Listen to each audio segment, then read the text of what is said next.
cierta ocasión, un juego de la Serie Mundial entre los Yankees de Nueva York y los Cardenales de San Luis, un señor llama a Babe Ruth al estadio y le comenta que su hijo está hospitalizado, que tiene una infección severa, que está delicado, muy delicado de salud, y prácticamente el niño estaba desahuciado, que su deseo era conocer en persona a esa gran estrella del béisbol llamada Babe Ruth. Hizo una parte de su tiempo y fue al hospital a ver al niño que estaba hospitalizado. El niño estaba muy delicado de salud, repito, estaba muy débil. Se alegró cuando vio a Babe Ruth y le dice, si tú te pones bien, si te mejoras, yo voy a batear un jonrón en honor a ti, te lo voy a dedicar. El niño medio se incorporó porque no podía ni siquiera hablar y le hizo esta seña a Babe Ruth con los dos dedos, que en lugar de un jonrón, bateara dos en su honor. Babe Ruth se puso muy nervioso porque ese era un compromiso muy grande, porque si es difícil batear un jonrón, dos es más complicado y en una serie mundial más todavía. Sin embargo, le digo, bueno, yo voy a tratar de batear esos dos jonrones, pero tú me prometes que tú te vas a levantar de la cama, de esa cama, y te vas a recuperar. Llegó en la noche en el partido entre los Yankees de Nueva York y los Cardenales de San Luis, y Babe Ruth en su primer turno al bate conectó un jonrón dedicado al niño que se llamaba Johnny Sylvester. Pero fueron pasando los innings, fue pasando el tiempo y Babe Ruth no conectaba el segundo jonrón que le había prometido a Johnny.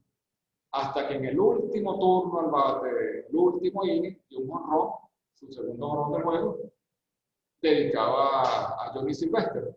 Terminado el partido, Babe Ruth pidió las dos pelotas y fue al hospital y se las regaló a Johnny Sylvester. Y le dijo, ya yo cumplí, ahora cumple tú tu parte de la promesa y levántate de esa cama y recupérate. Pasaron 22 años y ya a mediados de los años 40, Babe Ruth estaba hospitalizado, tenía una afección en la garganta y estaba muy mal de salud. Estando hospitalizado se aparece un joven que quería visitarlo. El joven pasa a la habitación donde estaba Babe Ruth, le extiende la mano y le da una pelota y le dice, si yo pude, tú también puedes. Era el mismo Johnny Sylvester, ya un hombre de 32 años, que tuvo el mismo gesto de consideración que había tenido Babe Ruth 22 años atrás. Si yo lo hice, tú también puedes hacerlo. Pero Babe Ruth le dijo, no, hay una diferencia, ya para mí es muy tarde. Al poco tiempo Babe Ruth falleció.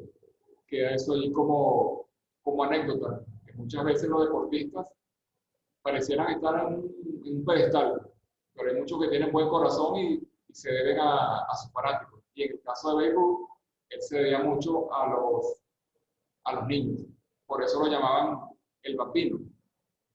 Cuenta otra anécdota también que Babe Ruth, el papá no aguantaba su mal comportamiento y lo tuvo que meter como especie de un internado.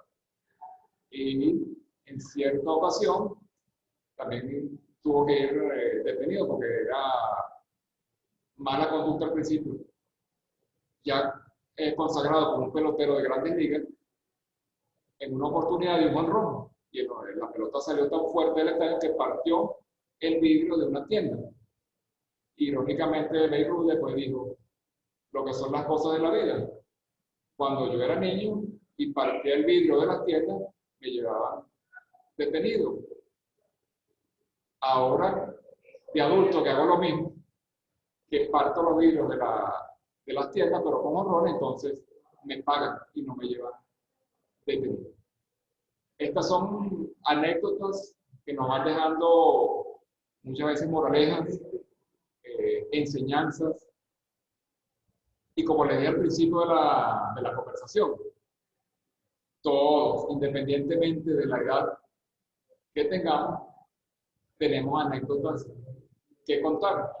Nuestra familia, nuestros primos, nuestros hermanos, nuestros vecinos. Las que les he contado han tenido realce porque les han ocurrido a personajes importantes, pero no es menos cierto que uno que no sea una eminencia, una personalidad importante, no quiere decir que las anécdotas que tengamos que contar no sean del agrado de los demás. Andrés, tu audio está activo. Si quieres hacer alguna pregunta, alguna acotación, contarnos una anécdota. Profe, buenos días. ¿Cómo estás? ¿Todo bien? ¿Tienes alguna anécdota que contarnos? No. Hay una parte que no entendí, que fue en las anécdotas familiares, que no se le entendió muy bien. Anécdotas familiares son hechos curiosos que te hayan sucedido a ti o a algún familiar. Te cuento algo. Fíjate lo que me pasó una vez. Iba a hacer una diligencia. Iba en una camioneta de transporte público y la camioneta se accidentó. Entonces, como tenía prisa por llegar a hacer la diligencia, me bajé de la camioneta que se había accidentado, paré un taxi, me monto en el taxi y no había avanzado, qué sé yo, X cantidad de metros y el taxi se accidentó también. Entonces, eso es una anécdota, algo jocoso. Me monto en la camioneta, se accidenta, me monto en un taxi, se accidenta también. Entonces decidí regresarme a la casa y no hacer ninguna diligencia porque yo pensé, este no es mi día. Entonces, ese tipo de historias es lo que nosotros llamamos anécdotas. Y cuando las compilamos es lo que conocemos como un anecdotario. A eso se refiere.